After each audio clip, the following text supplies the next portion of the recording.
ဗုဒ္ဓဟူးလေးပါရှင်ဆိုတော့ကျွန်တော်ပုံမှန်ဆိုလို့ရှိရင်ဗုဒ္ဓဟူးနေ့နံနေအကြောင်းကိုချစ်ဖို့ကောင်းတဲ့ဟာလေးပဲပြောပြတာများတယ်ကွာဒါပေမဲ့ကျွန်တော်ဒီဗီဒီယိုမှာဗုဒ္ဓဟူးတွေရဲ့ dark side ပေါ့နော်မကောင်းတဲ့အချက်တွေကိုကျွန်တော်ပြောပြပေးသွားမှာပဲဖြစ်ပါတယ်မကောင်းဆိုပေမဲ့လည်းအမြဲတမ်းရဲ့လိုစိတ်မျိုးရှိနေတာမျိုးတော့မဟုတ်ဘူးတခါတလေလောက်ကြမှာပဲအဲ့လိုမျိုးစိတ်မျိုးလေးဗုဒ္ဓဟူးတွေဝင်တတ်ပါတယ်အဲ့ဒါကြတော့ဗာလဲဆိုတော့ဗုဒ္ဓဟူးတွေကမလုပ်ရင်လည်းမလုပ်ဘူးကွာလုပ်ပြီးဆိုလို့ရှိရင်လည်းရမ်းပြတ်သားတဲ့နေနဲ့နေထဲမှာပါတယ်သူတို့တောင်းမရက်ဆက်ချင်ဘူးဒါပေမဲ့သူတို့လုံးဝပေါ့နော်ဘယ်လိုပြောမလဲပြတ်သားပြီးဟိရက်ဆက်ပြီးဟိဆိုလို့ရှိရင်လည်းလုံးဝ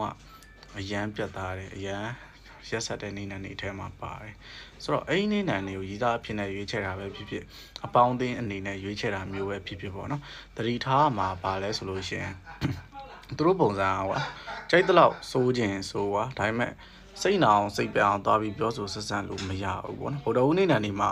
လူမသိတဲ့အချင်းတစ်ချက်ရှိတယ်အဲ့ဒါပုံသေးမှတ်ထားမှာပါလဲဆိုတော့ကောင်းရင်ကောင်းကမကောင်းရင်ချောင်းဆိုတဲ့ character မျိုးရှိတယ်သူတို့ဘုံအရန်ကောင်းရင်လည်းဘာမှသိမ့်မရှိဘူးဘာမှသိမ့်မမြင်ဘူးကွာဒါပေမဲ့သူတို့ဘုံမကောင်းတော့ဘူးဟေ့လို့သူတို့ကိုယ်တိုင်စိတ်ထဲမှာခံစားရပြီဆိုတာနဲ့လုံးဝတိတ်ပြီးတော့ဘာမျက်နှာမှမထောက်ဖ ೇನೆ ပြစ်ပြစ်သားသားဆုံးဖြတ်ချက်ချတတ်တဲ့နေ့နဲ့နေ့ထဲမှာပါပါတယ်ဗျ